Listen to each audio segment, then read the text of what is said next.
उस शब्द ब्रह्म की कृपा से होता क्या है, भीतर से आपका जो निराकार ब्रह्म है वो जागृत होता है। निराकार ब्रह्म जब जागृत होता है तो आपके अंदर दैव भावनाएं सब जो है धीमे धीमे धीमे धीमे प्रकाशित होती हैं। तो आपके अंदर अहिंसा, सत्यास्ते, ब्रह्मचर्य, परिग्रह इत्यादि जो है गुण जो है आपके अंदर अपने आप आने लगते हैं और धीमे धीमे धीमे धीमे आप सत्य आचरण करना शुरू कर देते हैं।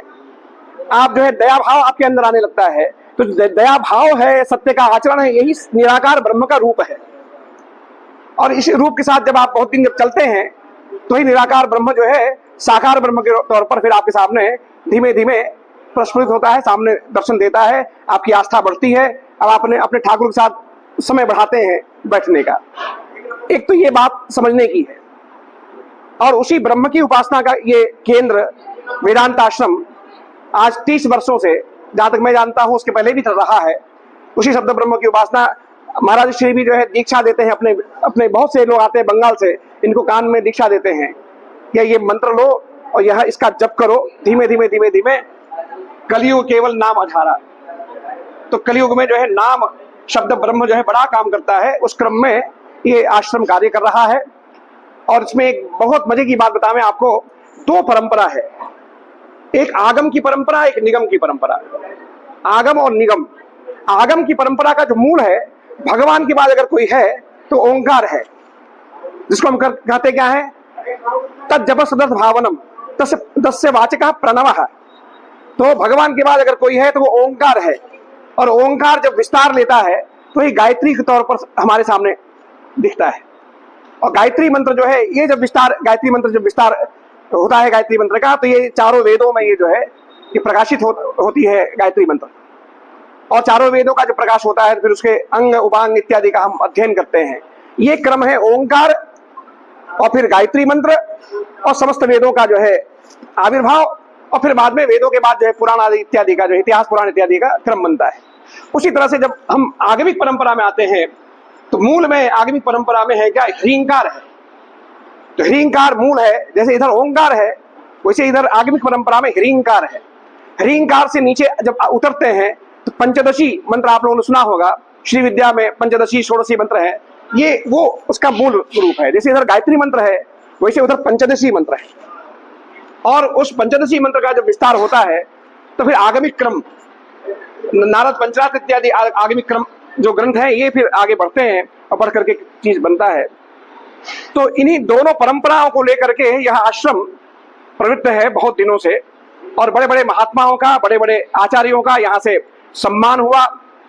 और उसी क्रम में आज भी हम इस सभा में उपस्थित हैं। आज के क्रम में जिनका सम्मान होना है महनीय आचार्यों का, आप सब जानते हैं, आप तो बहुत पहले से आ रहे हैं यहाँ पे। यहाँ सम्मान के क्रम में, शास्त्र सम्मान क्रम में आचार्य रेवा प्रसाद द्विवेदी जी का सम्मान हो चुका, दातार शास्त्री का सम्मान हो चुका, और गणेश्वर शास्त्री द्रविड़ जी का सम्मान हो चुका, अभी राजेंद्र मिश्र जी का सम्मान हो चुका, राममित्र शुक्ल जी का सम्मान हो चुका, इत्यादि बहुत नाम है। वैसे ही वैदिक परंपरा में जितने भी काशी के अच्छे वैदिक हुए करीब करीब सबका सम्मान हम लोगों ने यहाँ से किया। कुछ लोग छूट गए, सम्मान करना चाहते ही थे, तब से उनका शरीर नहीं रहा, तो हम अत्यंत उसके लिए जो है कभी कभी हम लोग दुखी होते हैं कि हम लोग कर नहीं पाए सम्मान। आज इस क्रम में जो हम सम्मान करने जा रहे हैं, हमारे बीच में वेद मूर्ति, वेद पंडित, उत्तर भारत सरकार ने जो है आपको वेद पंडित सम्मान से सम्मानित किया है। आचार्य वेद मूर्ति शत्रुघ्न शरण व्यास जी, जिनकी अवस्था 95 वर्ष के हैं इस समय, 95 वर्ष के हैं। हम लोग 3 वर्ष से इनका सम्मान करने का क्रम बना रहे हैं, लेकिन कुछ न कुछ बीच में कुछ विक्षेप, कुछ ऐसी बातें आई, नहीं कर पाए हम। तो आज आपका सम्मान होना है। उसी क्रम में शास्त्र मूर्ति सम्मान के क्रम में जिनका सम्मान हम करेंगे आज, वो है हमारे आचार्य हरिनारायण तिवारी जी महाराज। हरिनारायण तिवारी जी ने इतनी किताबें लिखी हैं कि वो जितना लिखा है अगर यहाँ सब इकट्ठा कर दे तो हम उठा नहीं पाएंगे। हाँ, इतना लिखा है।